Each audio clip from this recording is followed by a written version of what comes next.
Los saludamos, amigas y amigos de 15 UCR, y los saludamos detrás de este tapabocas, cubrebocas, si quieren, porque este universitario sí cree en la ciencia, sí cree en las directrices del exministro de Salud Salas, y sí cree en la vacunación, porque la ciencia nos da visiones que nos engrandecen, y ahora me lo voy a retirar porque también quiero contarles que mis compañeros del canal están a más de 1,5 metros de distancia, pero quería hacer esa salvedad en este momento en el que tengo el privilegio y el placer de tener a don Héctor Pérez con nosotros. De nuevo, don Héctor sigue contribuyendo al conocimiento y sabe ponerlo de manera importante, como quien dice nada, una visión transnacional y de una historia de larga data, con la rigurosidad a la que nos tiene acostumbrados don Héctor, don Héctor acaba de presentar un libro sobre la transición demográfica, y si le parece, don Héctor nos presenta el libro y nos cuenta del contenido del propio libro.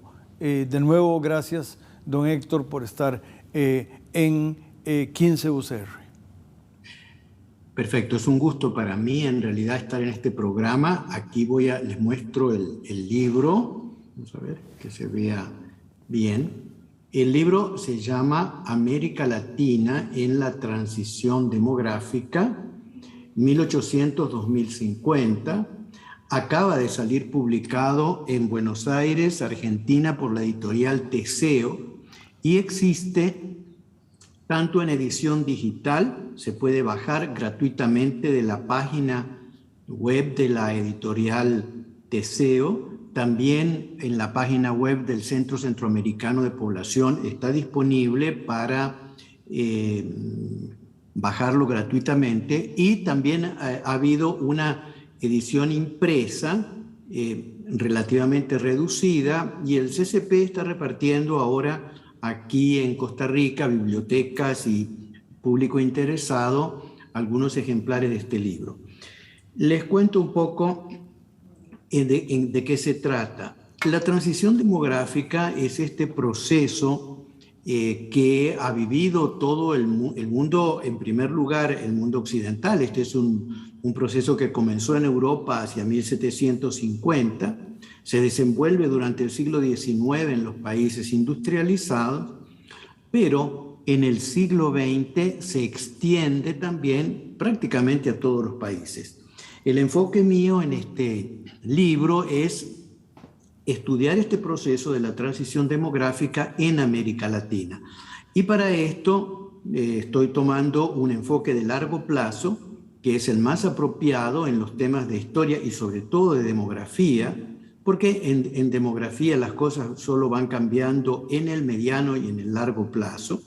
Así que es importante este enfoque cronológicamente muy amplio. Así que yo empiezo a finales del periodo colonial, hacia 1800, y concluyo no hoy día, sino en 2050. En demografía se usan habitualmente las proyecciones de población, y lo que va a pasar de aquí a 2050 lo conocemos perfectamente bien. O sea, en sus líneas generales, lo que va a pasar demográficamente hacia 2050 está ya decidido hoy en 2022. Así que esto nos permite realmente tener este enfoque muy amplio.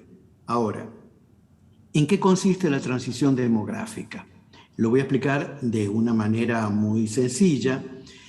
Digamos que antes de la transición demográfica, que esto quiere decir antes de que empiece la modernización, si nosotros miramos los indicadores básicos de la población, encontramos una mortalidad muy alta, índices de mortalidad muy altos. Esto quiere decir, por ejemplo, una esperanza de vida al nacimiento de 30, 35 años a lo más, ¿verdad? Y también una fecundidad o natalidad, fecundidad, como se dice en demografía, que quiere decir entonces unos índices de natalidad muy elevados. Si medimos la tasa de natalidad, esto quiere decir que son de entre 40 y 50 por 1000. En términos de la tasa global de fecundidad, esto quiere decir familias grandes, familias de 5, 6, 7 hijos por mujer. En el curso de la evolución, de la modernización, lo que caracteriza a la transición demográfica es cómo cambia la población de una estructura demográfica de este tipo, donde tenemos alta natalidad y alta mortalidad, a una como la que tenemos hoy día en Costa Rica, donde tenemos muy baja fecundidad. La fecundidad, si tomamos hijos por mujer, es menos de 2 hijos por mujer en este momento, ¿verdad? Quiere decir que hemos bajado de 6, 7 hijos a 2, 1,5 en promedio, ¿verdad? Por mujer. Esta es una fecundidad muy baja. Y si miramos la mortalidad, la esperanza de vida actualmente está cerca como en 80 años.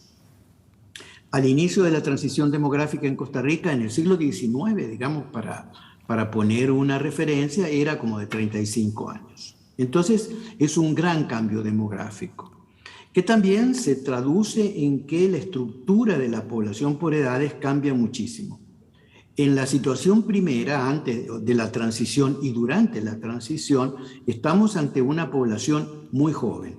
¿Qué quiere decir una población muy joven? Quiere decir, por ejemplo, que la edad mediana es de 19, 20 años. ¿Qué quiere decir la edad mediana? Quiere decir que la mitad de la población tiene menos de 20 años y la otra mitad tiene más de 20 años. En la actualidad estamos con una edad mediana mucho más alta, casi 30 años.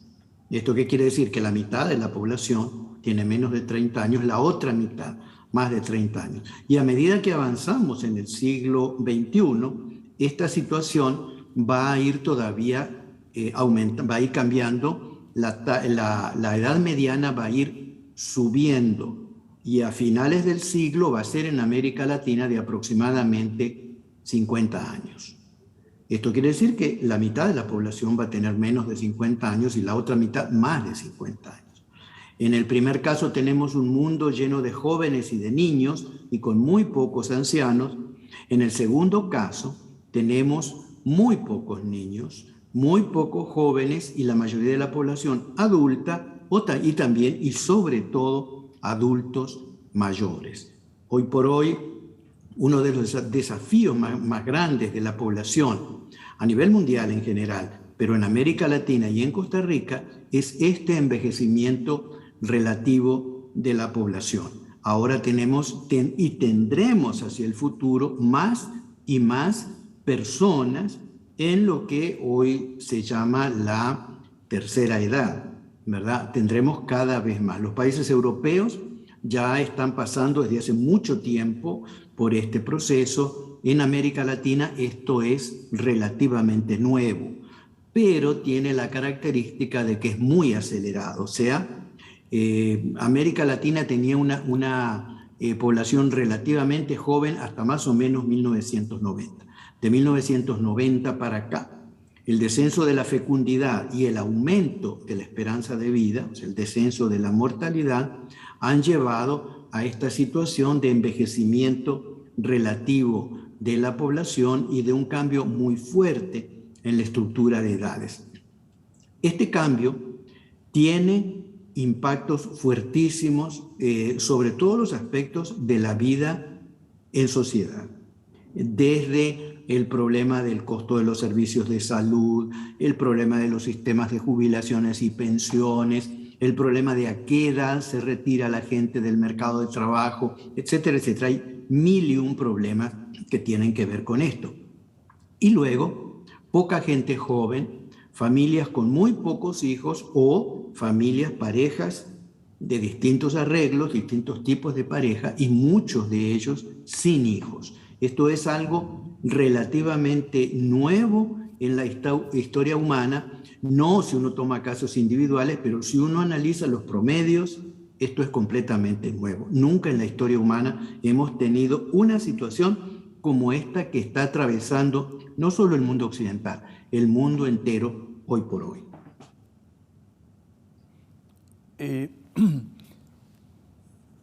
El documento y tal vez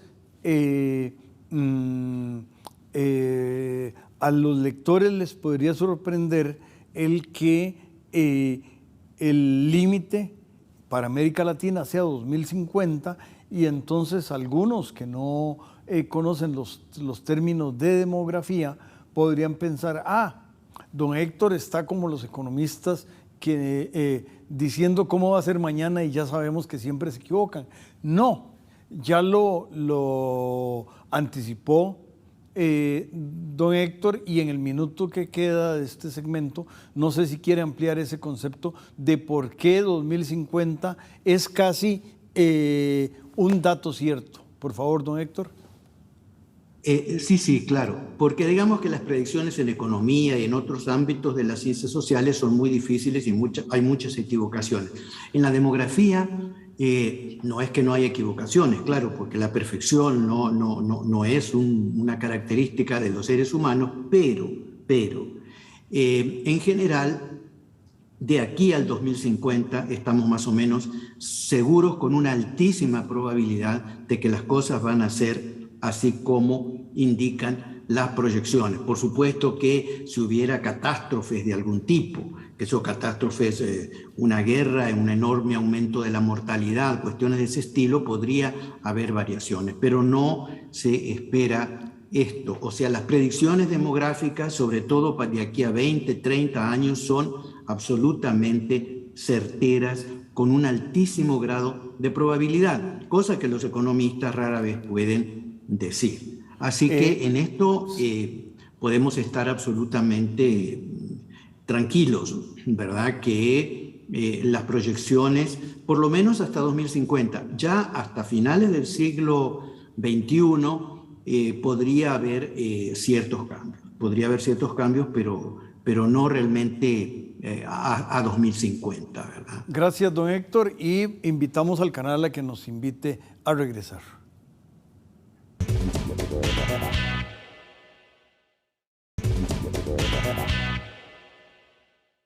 Regresamos, amigas y amigos, con don Héctor Pérez, quien brevemente visitó Costa Rica y dio lugar a la presentación dentro del ámbito del Centro Centroamericano de Población, CCP, de este estupendo y profundo libro. Y una de las cosas que en el evento que ocurrió allá en el CCP es que don Héctor muy generosamente reconoció a su antiguo asistente de investigación, el antiguo director del centro, don Arodis Robles, y reconoció la presencia de ese espléndido estadígrafo que Costa Rica tuvo, que fue Miguel Gómez, con quien trabajó don Héctor en algunas de las primeras cosas que hizo. Y algo que es notable es que la rigurosidad de don Miguel es la misma o es muy cercana a la rigurosidad de don Héctor. Decía mi admirado Luis Rosero que la esperanza de la población en Costa Rica durante la pandemia cayó en año y medio y que eso va a tardar como unos 5 años en retomarse. ¿Cómo mira usted, don Héctor, ese tema? Sobre todo porque hay un capítulo o una sección especial de su libro que se refiere a algo que todavía está ocurriendo, que es el COVID. Bueno, yo en el libro fue terminado durante la pandemia, ¿verdad? Toda la reclusión que tuvimos durante la pandemia, y bueno, yo aproveché el tiempo para terminar este libro que venía trabajando desde hacía mucho tiempo. Entonces, claro, el problema era qué hacer con el tema de la pandemia. Yo decidí incluir una breve nota al final, que la redacté poco tiempo antes de mandar el libro a la imprenta, porque en realidad la pandemia es algo que comenzó, digamos, a finales de 2019, 2020, 2021, es algo que está todavía con nosotros, la pandemia no ha concluido, y entonces era muy difícil, o sea, poder hacer un análisis como integrado dentro del libro de la pandemia. Otra razón, entonces yo decidí incluir una nota al final, una nota breve, con reflexiones y los datos que tenemos sobre América Latina en cuanto al COVID-19 y su impacto. Ahora, también hay que notar otra cosa. Antes de que se produjera la pandemia del COVID-19, resulta ser que la última gran pandemia que habíamos tenido, y sobre esto se hace referencia en el libro, fue la llamada gripe española que estalla al final de la Primera Guerra Mundial, hacia 1918, 1919, y esa pandemia llegó a Costa Rica, afectó, aunque de manera muy moderada, afectó en Costa Rica, pero nosotros pensábamos, y los demógrafos siempre habían pensado en esa dirección, de que en realidad esta era la última pandemia, que cerraba un ciclo de pandemias que durante siglos y siglos habían afectado las poblaciones humanas.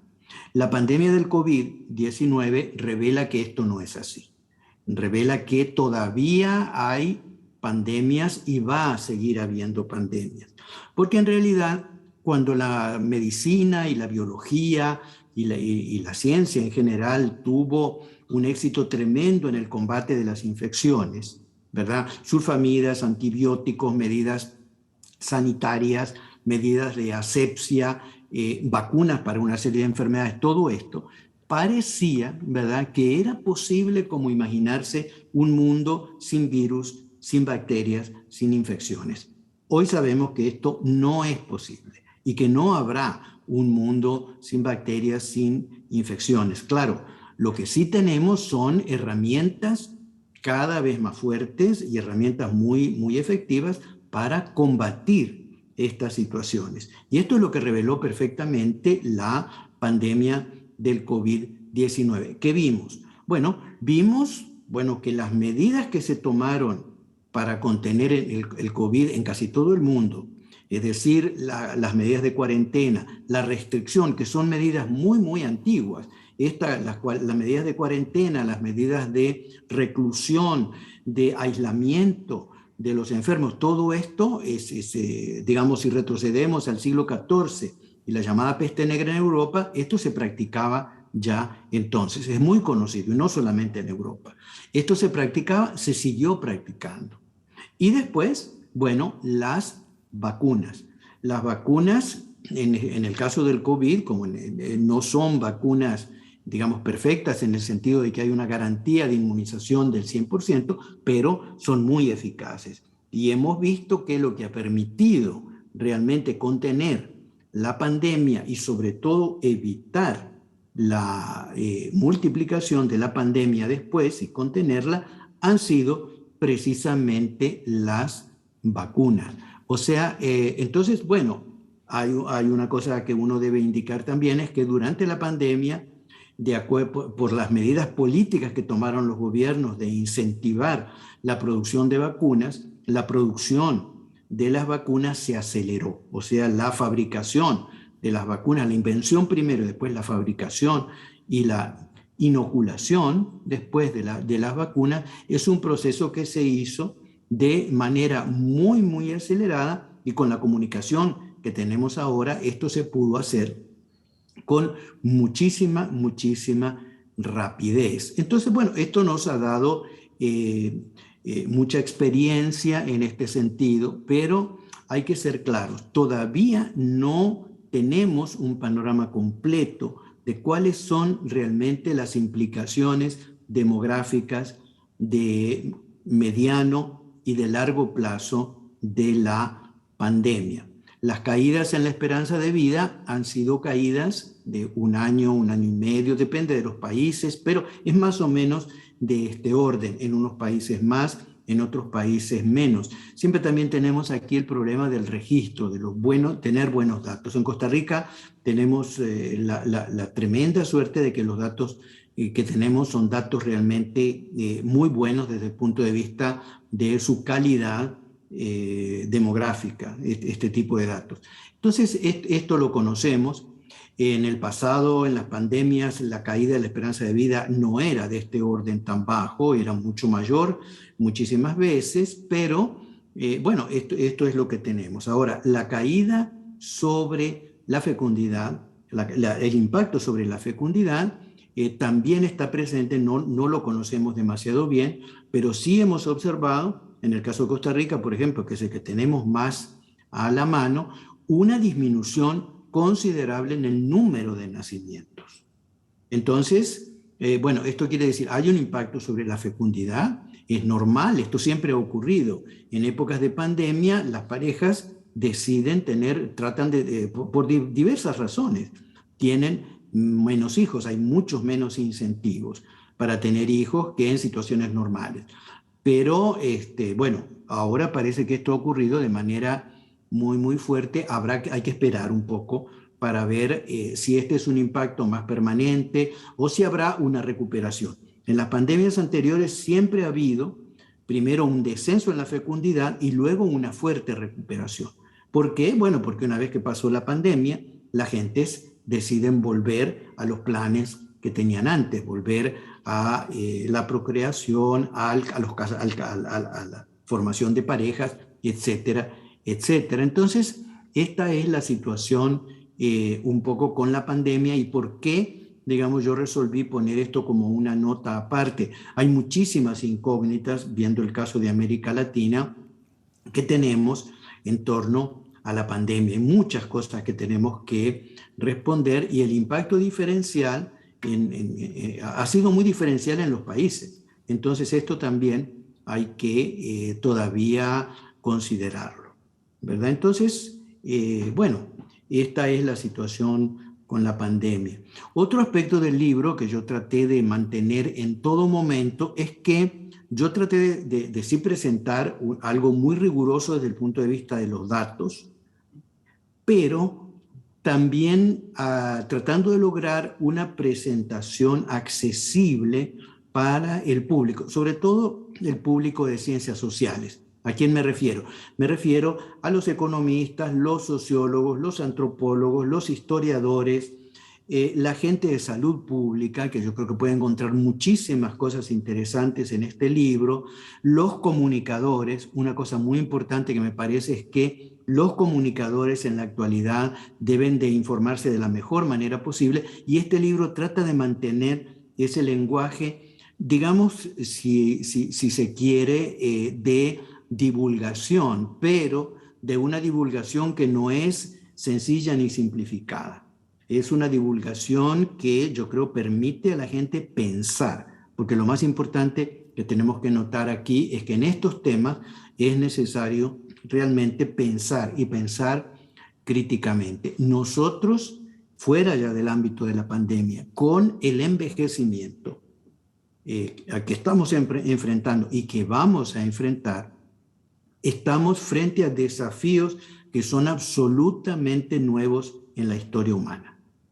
Y la pregunta final en el libro es una pregunta fuerte, ¿verdad? Pero que no se puede dejar de hacer en la situación demográfica que tenemos en la actualidad y sin considerar siquiera los temas del cambio climático.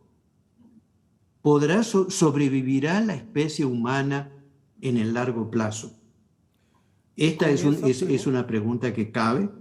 Algunos demógrafos, cuando se han planteado esta pregunta, han Don Héctor, dicho que es posible, hay diferentes escenarios, esto ya nadie lo sabe en el largo plazo, pero es posible que si no hay una reversión en los comportamientos demográficos, hacia 2400 la especie humana corre el riesgo serio de extinguirse.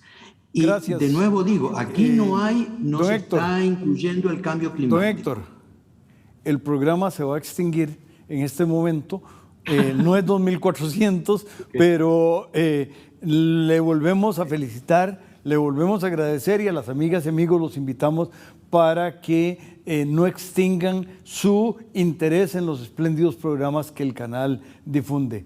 Gracias.